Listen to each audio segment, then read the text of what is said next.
Hello everyone, this is part 7 of What If Naruto Was the Perfect Shinobi, and I hope you guys enjoy this video and to like, to subscribe, to share, and check out the playlist, to see more comment down below. Now let's start the intro. They call me a god. They call me a god. They call me a god. Join my membership, the perks are great. It's in the description. Be sure to like and subscribe, it gives me more motivation. Enjoy. Naruto's return to Konoha took less than 2 days, with the demon carrier moving at his optimal speed, or at least as close to such as possible considering all the additional weight he was carrying in his coat and various weapons. The load became ever so slightly less taxing to bear as he moved along, and he was able to increase his own pace in proportion. The spiky blonde shinobi came to a stop as he reached the imposing barred gates that led into the village. The lead chunin on guard duty eyed him with suspicion. "This is Konoha territory. State your business, outsider." Naruto scowled and took out his Konoha Haitai 8, knowing that the guard knew precisely who he was and was only trying to be a thorn in the demon vessel's side. Typical S. His new clothing didn't do very much to conceal his identity. He decided to repress the urge to attack the man as he tossed the steel protector over, not caring to be arrested by the Anbu and chucked into a cell until the Hokage made time to have him released. Naruto had no doubts whatsoever that he would, coincidentally, be assigned to stew in the dingiest and most vermin-ridden hole on the block. Genin Uzumaki Naruto, returning to deliver a mission report to Hokage-sama, "Sir."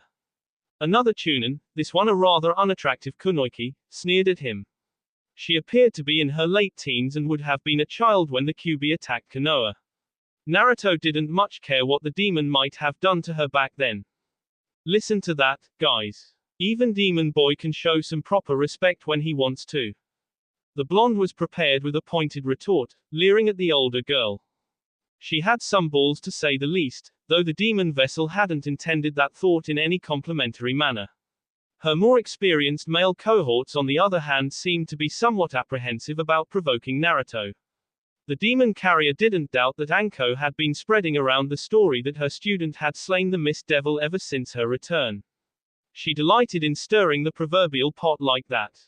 Best watch what you say. Flouting the Sandaim's law is high treason, you know. That comment silenced the mean bee at once. She could very well be executed should Naruto rat her out, not that he cared enough to bother.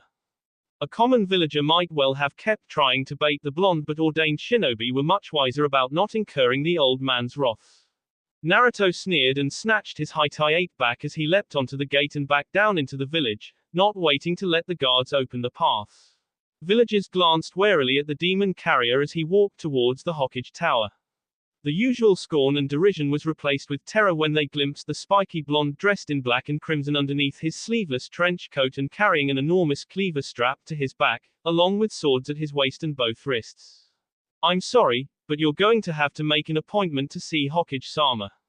Naruto glanced at the same cat-masked Anbu that had been guarding Sandaim's business quarters the last time the blonde had visited the old man, who was now speaking in a smug tone. The demon container contorted his visage into a eating grin that he thought might mirror the one that the doorman was almost assuredly wearing underneath his mask. Naruto then unsheathed the ninjato girded at his right wrist with a quick motion and drove the handle into the Anbu's T, snickering as the man crumpled to his knees, hacking and clutching at his esophagus in strangled agony. He hadn't hit hard enough to cause any permanent damage, but the man would think twice about acting superior towards Uzumaki Naruto again, his rank be damned. The demon container then marched into the Hokage's room without as much as a word to his downed guard. "Ah, Naruto. Good to see you. I didn't know you were home yet, or else I'd have sent." Naruto bowed as the venerated elder addressed him, taking in his revamped appearance with a raised eyebrow. The spiky blonde demon carrier supposed that he should be honored that the Hokage considered him important enough to summon into his presence. No normal genin would ever be endowed with such privilege. "I've only now arrived back in Konoha, Hokage-sama. I have an urgent report to make." The old man placed some tobacco into his pipe and smiled cynically as he lit up. "Couldn't be that important, seeing as you had the time to take a vacation in Kiri." Naturally, Anko would have reported her student's whereabouts when he had not returned to the village with her a week or so ago, and so it was no surprise that Sandaim knew all about his short stay in the hidden mist. That was a business venture, though I will admit that I had a nice time over there. Naruto had no particular desire to heap guilt onto the Hokage through comparing his positive experiences in Kirigakure to his usual routine in Konoha. The Shinobi elder had previously apologized on one occasion, and that was more than enough to appease the spiky blonde where he was concerned. Sandaime wasn't really to blame anyway.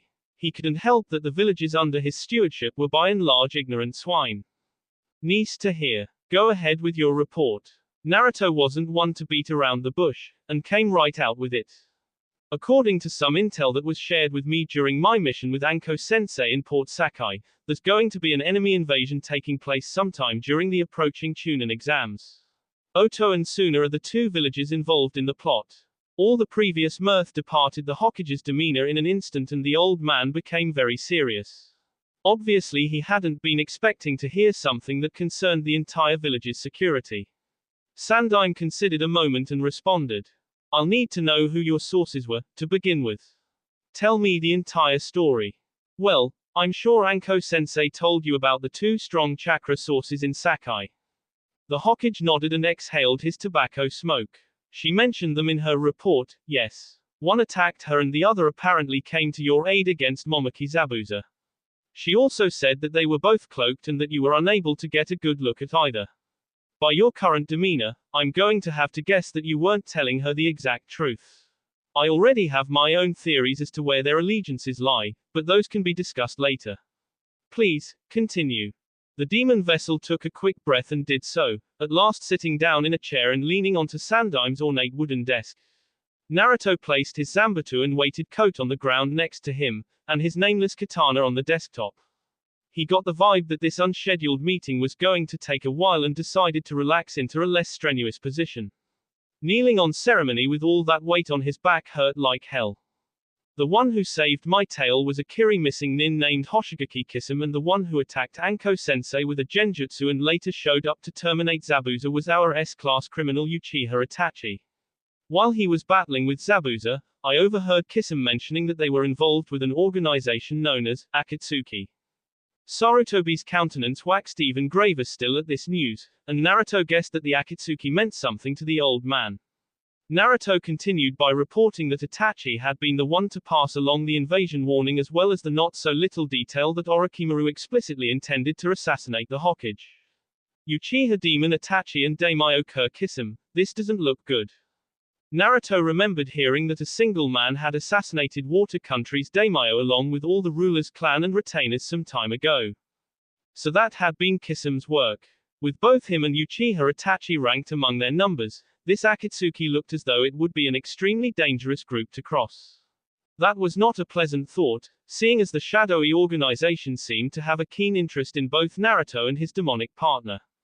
Perhaps the group might be able to assist in the spiky blonde's personal quest to break the fourth seal, but the demon container was nowhere near naive enough to pretend that such aid would come without a very heavy price, not when such notorious shinobi as the known two were involved. Regardless, the more important issue now is meeting this invasion plot. The demon container had remained silent throughout Sarutobi's quiet verbal musings. Hi, Hokage-sama. That's all I have to report on anything relevant to the attack. Sandaime nodded and returned to his thoughts. Naruto took this as a non-verbal indicator that his presence was no longer needed and made to leave. The blonde donned his weighted leather trench coat once more and reattached his katana to his waist. He was reaching down to take his Zanbatsu in hand when Sarutobi spoke again. Naruto, don't leave yet. I want to ask you something. The Uzumaki prodigy returned to his seat and stared levelly at his sworn cage. As you command, Hokage-sama. I'm listening. Give me your personal opinion on this intel, whether or not you think it reliable. A curious request, as though the greatest and wisest sage in the village, and also perhaps all the 5 shinobi countries, would ever need Uzumaki Naruto's advice on any matter. The demon container had no clue as to what the old man's angle was, but tried to answer as best he could. He was a pure war shinobi, not a strategist. Well, I can't see any reason to doubt it, despite the source. It's not like Uchiha or the Akatsuki could be gaining anything through putting us on our mettle. Were they planning some move against Konoha, it'd be counterproductive to get us to increase village security during the exams and minimize our casualties when Orochimaru carries out his scheme. Maybe the organization could be planning its own business in either sound or sand soon and they're trying to borrow our hands to weaken their target now. Sarutobi turned in his high chair and gazed outside through his window, observing his domain. Lunch hour was on at the Hokage Tower and several employees were out grabbing a bite to eat and conversing among the many small establishments that rimmed Konoha's central administrative complex. The sun was shining bright in the sky. Naruto noticed with some approval that the eatery where he had spoken with Kurenai prior to leaving on his last mission had almost no customers now. The illusions that the red-eyed Kunoichi had woven over the place must have made a lasting impression on the clientele.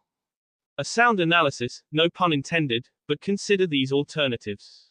Maybe they plan to conduct a covert operation inside the village and this warning is a ploy to divert attention to our borders. Or maybe this Akatsuki only wants to sow mistrust between Konoha and Suna, knowing that we're at peace at the moment, and created this tale to do it. Both were viable explanations, though Naruto had considered neither. Nor did he care what the Akatsuki's motives were. He was rather hoping that there would be an invasion. A war would give him many new enemies to increase his power and prestige. Then you think that the intel was nothing but a smokescreen meant to deceive us. The Hokage shook his head in the negative and smoked his pipe again. The burning tobacco aroma that seemed to distinguish Sandaim's quarters within Naruto's memories now controlled the air within the lavish room. Quite the opposite, Naruto, I think it's genuine. The hidden sand is in dire straits right now because Wind Country's daimyo has slashed their budget, and their Kazekage is desperate enough to accept making a deal with Orochimaru in order to advance his village's position at Konoha's expense, our treaty regardless. But as a leader one must learn to explore every possible angle and then make a decision. Keep that in mind. A test, then, but I'm not a team leader. I'm nothing but a king instrument, yours. Kurenai seems to think you're developing into one within her team. Cold blue eyes narrowed in deliberation. The demon container didn't believe that he was anything resembling a team captain. He hadn't ever really even trained alongside the Mutton Yamanaka, much less having actually battled with them. He supposed that he could acknowledge being Kiba's leader at least. The brash and arrogant Inuzuka had always shadowed in his direction even in the Genin Academy, even though they had never been that close. Naruto had long been a complete loner, allowing nothing save the QB into his heart and dreams. And yet somehow the idea that these two other genin looked up to and depended on him wasn't so repulsive. And I guess Kurenai-san dropped by told you this while I was out on the mission. She had said the same thing months ago during their initial conversation once the team introductions had ended, that he was becoming the team's leader. Whether or not that trusted position was being placed in the right hands with the demon carrier remained to be seen. Naruto decided that he would make an honest attempt at it, at least. Yes, she stormed in the morning you and Anko departed. Once she'd gotten through lambasting me about my sending you on an extermination mission, I asked her to give me a report on your progress with your teammates. The spiky blonde's lips curled into a mulish sneer as he crossed his arms in annoyance. That woman, she meddles too much. I've always known what being Shinobi means. She worries about you, Naruto, and your emotional well-being. She cares, you know. Somewhere deep inside, in a place long since buried underneath the demon carrier's hate and bitterness and Shinobi convictions, Naruto appreciated Kurenai's concern. He knew that her care was something genuine due to her having reacted so violently when he was insulted at that restaurant weeks ago. But the stunning woman didn't understand how matters stood. The spiky blonde had previously cast everything else aside, had his own soul bear in order to reconstruct it into the model Shinobi image with the demon's assistance. Seizing his purpose like she would have wanted to meant leaving him with nothing. That could not be allowed. Naruto gave a dismissive hand wave. She's ignorant. I've been claiming lives since I was a small child and it's much too late to wash all that blood clean now. These hands are stained crimson and I couldn't care less. I've never once regretted the choices I've made, Hokage-sama. This is what I want to be. There's no turning back on this road I'm walking. The Hokage stopped smoking and cleaned out his pipe with a tired sigh. That's your decision to make, whatever the consequences. But you don't have to do it. Actually it was Sarutobi's decision what to do with the demon vessel. Naruto supposed that Sandaime would allow him to drop back down to being a regular genin and advance through the Konoha shinobi ranks at the same relative plodding pace as the others, but that idea didn't please the blonde. He wouldn't let down his cage or his demon like that. To accept being mediocre when one could achieve greatness was inexcusable. Maybe so, but I can tell that I would never be content doing any less than I could. Since that's how it is, your team is doing a D rank mission in the South District. Taking that remark to be his actual dismissal, Naruto stood and bowed to the Hokage one last time as the demon carrier shouldered Kubikiri Haucho and made his way towards the oaken door.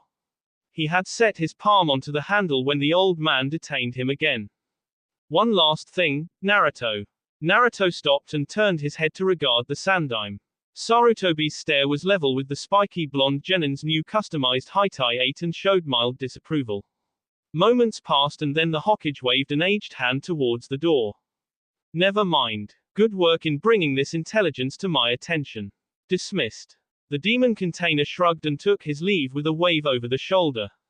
Naruto inattentively noticed Sandaime summoning an Anbu squadron into his quarters as he turned onto the stairs. Deciding that the matter wasn't his concern, the blonde exited the Hokage tower and proceeded towards his own destination. He didn't need long to get where he was going.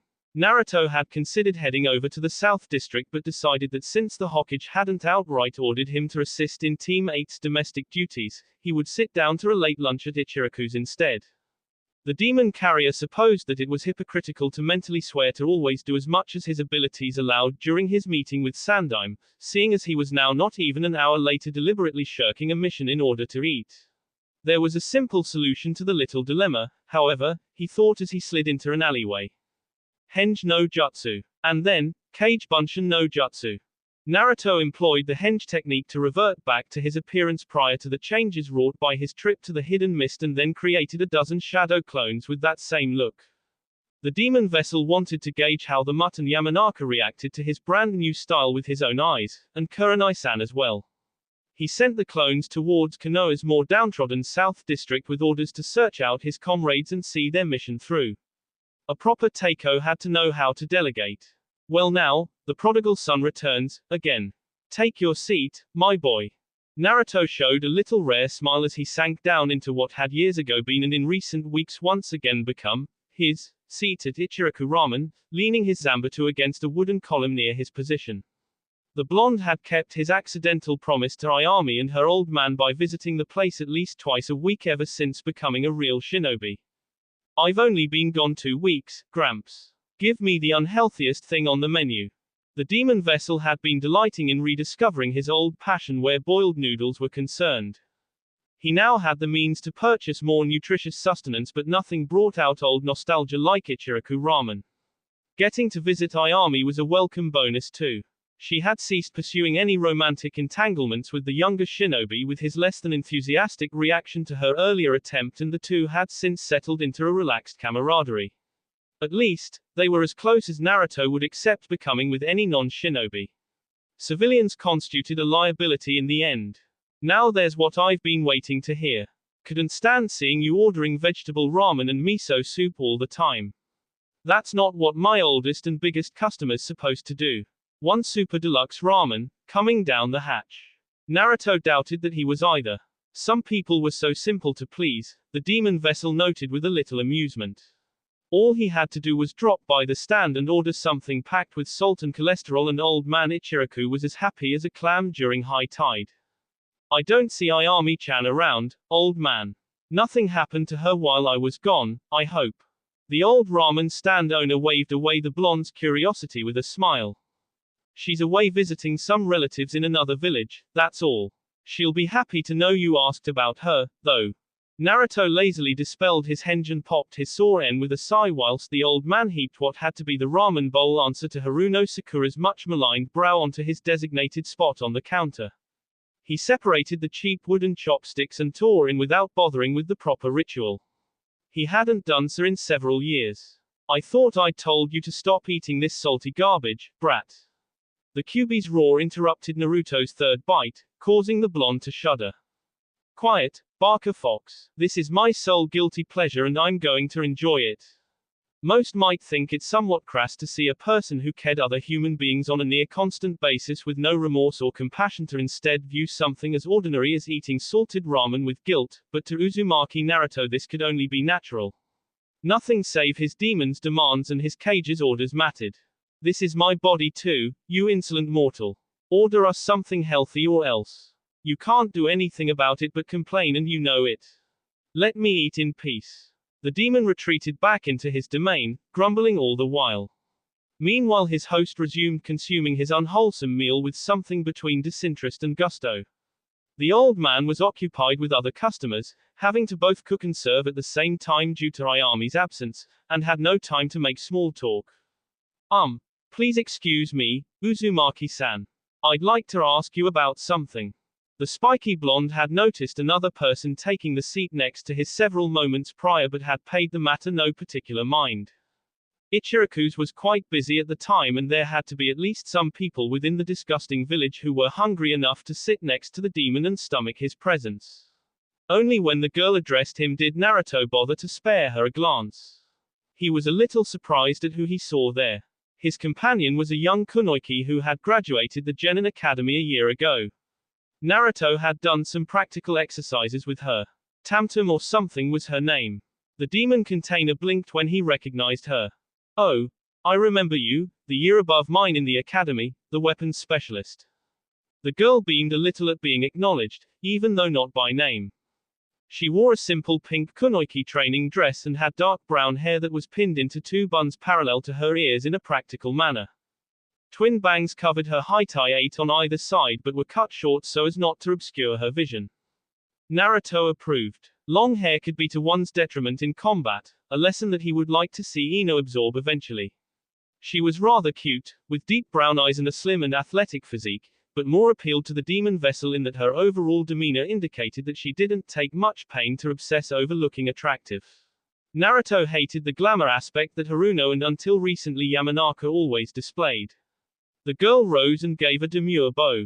Gomen nasai, I know we've never spoken, but I couldn't help noticing that Zanbatsu.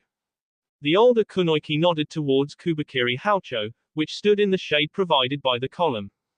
Naruto wasn't wholly surprised. Such a high-quality sword would no doubt be a great interest to a budding weapons mistress.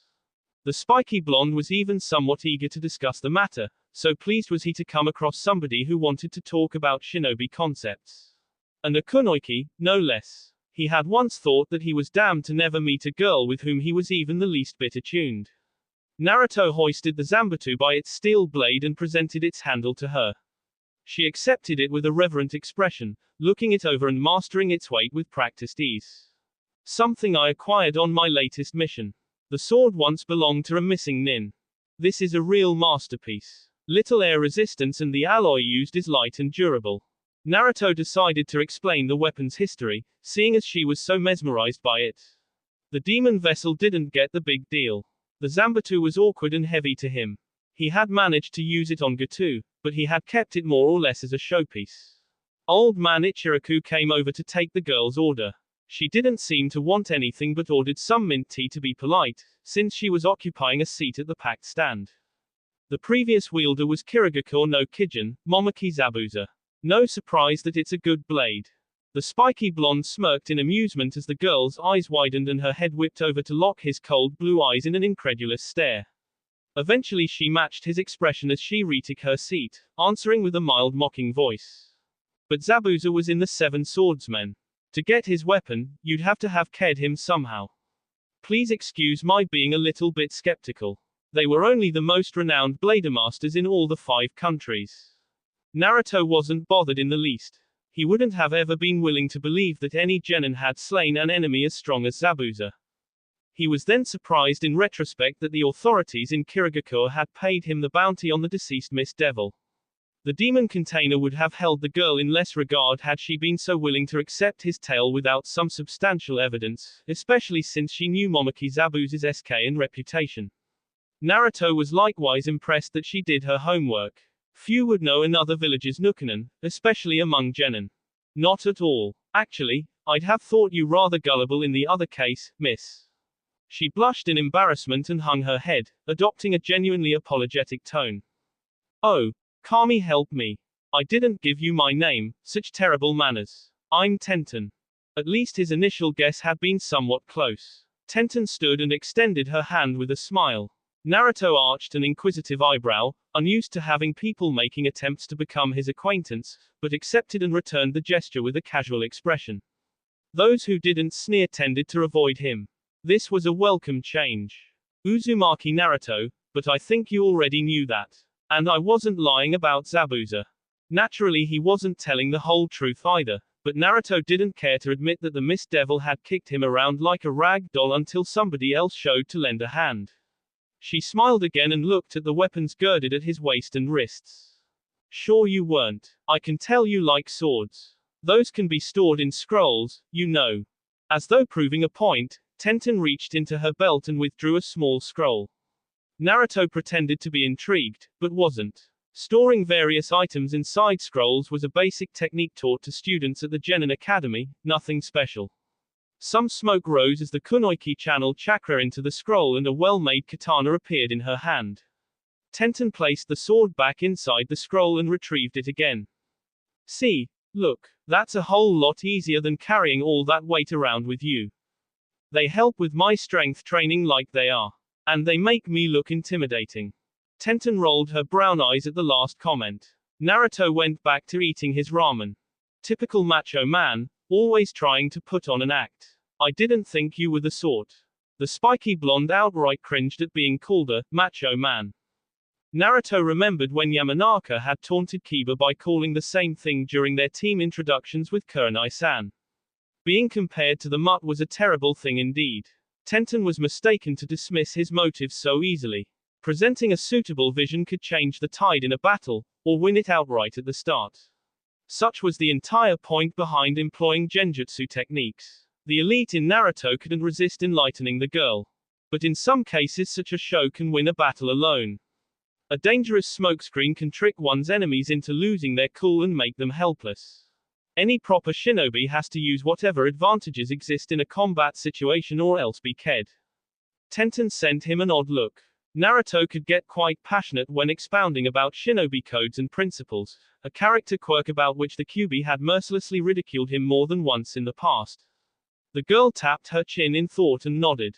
That makes some sense, I guess. I still think all that added weight would make a huge liability, though.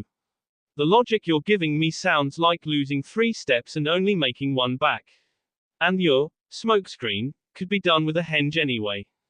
All valid points, though the demon carrier wanted to train his body to the point where the weapons didn't impede him at all, and thus all these issues that Tenten was bringing to light would be rendered moot. I'd store the steel when I went into battle, obviously. I'm using the weapons to train. Hey, my sensei's Mato guy. I know a thing or two about training weights, thank you. Naruto glanced down at his weighted coat and thought about the hideous green leotard that the man had sent him as a get-well present a while back, shaking his head in exasperation. Better Tenten than him, was the sole thought his mind could piece together. The poor thing. The weapons user glanced at her watch and then muttered a curse. And on that happy note, I've got team training at ground 31 and I'm late. HRM, such dedication. And here I am skipping a mission to eat ramen and chat. Tenten grinned and shook her head as she started away. I've had a nice time meeting you, Uzumaki-kun. Maybe we could have a spa together sometime. We seem to have a lot in common. Naruto shrugged as took the last remaining ramen between his chopsticks and downed the now lukewarm noodles. A shinobi's answer to a date, perhaps. A practice match seemed more suitable to the demon vessel than dinner and a movie, at least. There was no current romantic interest on his part, even though Tenten was a cute girl and they seemed to get along well enough. The proposal might advance his training.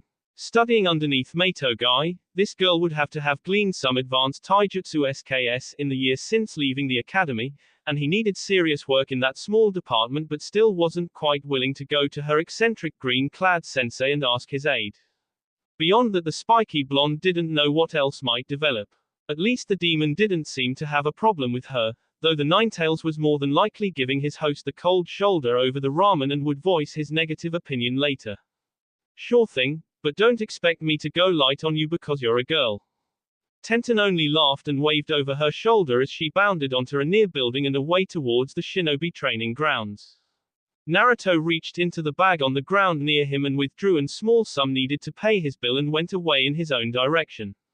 He never did rendezvous with his teammates. The demon carrier had been so absorbed with Tenten that he hadn't even noticed the chakra used to create and maintain his clones returning to his pool. He ambled along towards his apartment pondering over the new acquaintance he'd made that day. The next morning, the spiky blonde walked towards training ground 2 alongside the mutt and his mongrel. He had guessed right that Team Kurenai had exercises scheduled that morning and all he'd had to do was skulk around near the Inuzuka compound until Kiba came out and then tail him. That genius scheme had lasted a little over 1 minute until Akamaru caught his onto scent and Kiba called him out. Man, you could have waited outside my house. Didn't need to stalk me like some target. Naruto grinned and toyed with his unsheathed katana as the mutt pulled an irritated scowl and grunted out his complaint, Akamaru yipping along with him. Kiba actually seemed a little peeved this time. Maybe he wasn't a morning pooch. But that wouldn't have been entertaining. And I wanted to test your scouting SKS. Well, looks like we aced then. Akamaru and me caught onto your big ass easy enough. As though he were doing his absolute best to remain concealed. Naruto supposed there was little he could do about his scent, and whatever he could do required too much work to bother with in this scenario. The blonde decided to get in one parting shot on the issue. He could have corrected the Inuzuka's grammar also, but didn't bother with loose causes. The dog aced the practical, not you. But I suppose you can get passing marks at least. The mutt snorted but grinned back as well. Another round ended. Whatever, asshole. Anyhow, people have been talking about you a lot this last week. The demon carrier gave no visible response, though he was somewhat intrigued. Whatever rumors had been spreading must have been rather serious considering the changed attitudes that the villagers had been showing since his return. The swine weren't being nice or hospitable, but now they looked away when he came down the street. Something had him intimidated and good. People talk about me all the time, mutt. And what they have to say is never good. Kiba sent him an understanding look that he didn't need. The blonde's reputation was no secret to either person.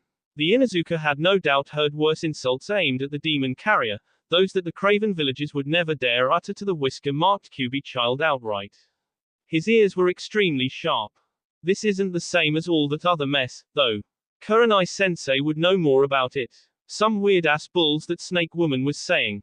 All I've heard was that her story was something like you ked some 3 dozen armed gangsters on your mission and went and took out 2 high-class missing nin the next morning. The 2 genin and 1 dog then arrived at the designated training ground. The morning sun was starting to peek out through the clouds, but it was overcast and still very dark. Naruto wondered what in the hell could have gotten Anko to blurt out that many details concerning their mission. As though she hadn't given him the order to do what he'd done then. The spiky blonde supposed that it didn't matter in the end. The demon container's expression slipped into disdain when Kiba slapped his shoulder with a laugh as though the entire tale was some ridiculous untruth. Taking everything into account, the actual number is somewhere closer to 100.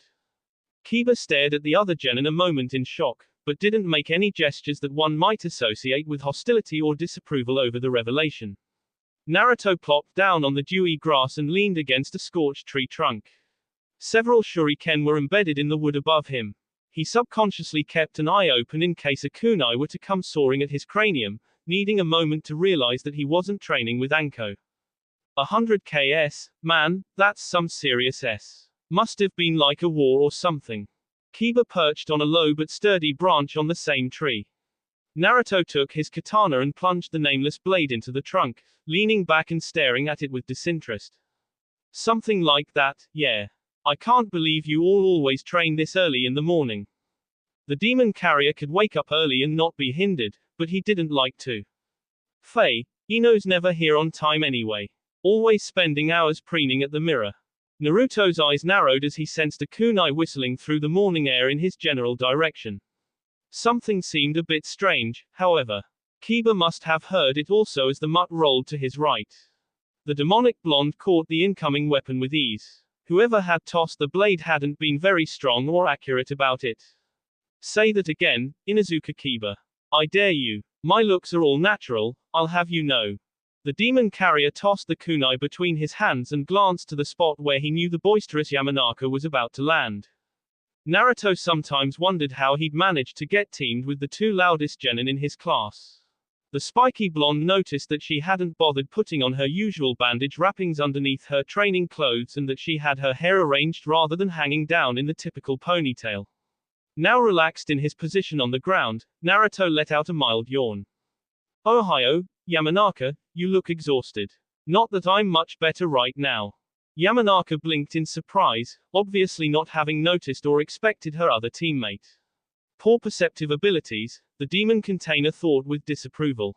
He had been conversing with the mutt in a rather loud-out voice. There was no reason not to register his presence in the area. Naruto-senpai, I didn't know you were back home yet. And you've got new gear too. His look was easy to notice even in the poor light. He hadn't bothered with his weighted coat or zanbatsu on that morning. He was much too bushed to deal with the extra weight. His crimson bodysuit and Kevlar body armor were quite visible. The demon kanji on his new protector wasn't so. I wanted to catch up with you all when I was done reporting, but that didn't work out. Meaning you ordered some bunshin out and didn't bother going along with them. Naruto reached up and gripped his katana handle where the blade was buried in the tree and used it as a brace to stand when he heard Kurenai's voice, pulling the steel sword loose with a harsh tug and sheathing it. The spiky blonde leaned against the somewhat scorched tree again and stared at his team's instructor. Kurenai's red eyes seemed to glitter in the rising sun as she walked casually into the training area. That's about right. But I'm here now, at least. Naruto Teiko has come to serve. Ain't my captain, Uzumaki. Nobody s and put you in charge. Shut it, mutt. Nobody s and ask your worthless opinion either. F you, Naruto. And it'd be the best you'll ever get, sweetheart. Akamaru included. The two kunoiki on the squad looked at one another and sighed. Naruto and Kiba both smirked at each other and then ceased the vulgar banter. There was no lingering resentment between them, as there never was. That'll be enough, boys. Naruto, I'm glad you've decided to come and train with us. The demon carrier nodded and replied with a serious tone. Well, I've been a pretty lousy teammate until now. Watching another squad working so well together in Wave Country made me realize that and I'd like to change things around now. I'm sure I can handle these sessions with what I've already got with Anko-sensei. Well, we've got a good chance to see where we are. Team 7 has challenged us. Kurenai went on to explain that some person, whom Naruto guessed at once to be one Mitarashi Anko, had mentioned the demon carrier's exploits in Sakai to some ANBU in the Hokage Tower lobby right as Team Kakashi was coming in to deliver a mission report. The masked copy Nin had seemingly been intrigued and wanted to see whether or not the spiky blonde's hype was real and had gone to Team 8's instructor to arrange a spar between him and his own little star pupil Uchiha Sasuke. Kurenai had countered with a proposal that would place both complete teams against one another in an elimination-type sparring match. Sounds good to me. I've been itching to put the smack down on Sasuke a while now.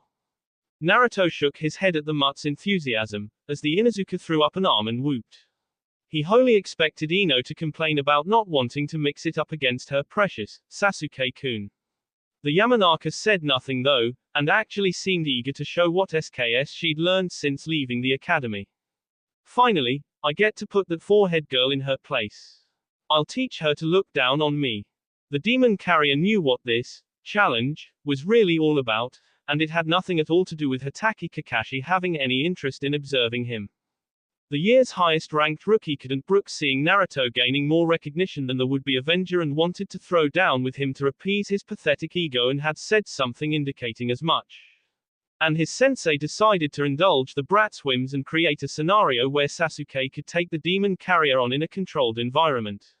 The spiky blonde didn't consider the other genin to be worth bothering with, but would agree to the challenge to give his teammates a chance at getting some needed combat experience. I've got no problems with it. Uchiha needs an ass-kicking and I'll give him one. Kurenai seemed extraordinarily pleased to see her team so anxious to compete. Excellent. I'll set the match to take place in 1 week. And now we'll begin preparing. And so began Naruto's only team training session, despite having been on the squad over 2 months. Deep down he knew that he would soon leave them behind, as his advanced SKS would see him through the Shinobi ranks at a quicker pace than Kiba and Ino could even hope to match. But until then, he decided that he would do everything that he could to assist in making him as strong and scared as either could be. That will be all for this video. Be sure to like, subscribe, share, and comment down below for more videos. Goodbye.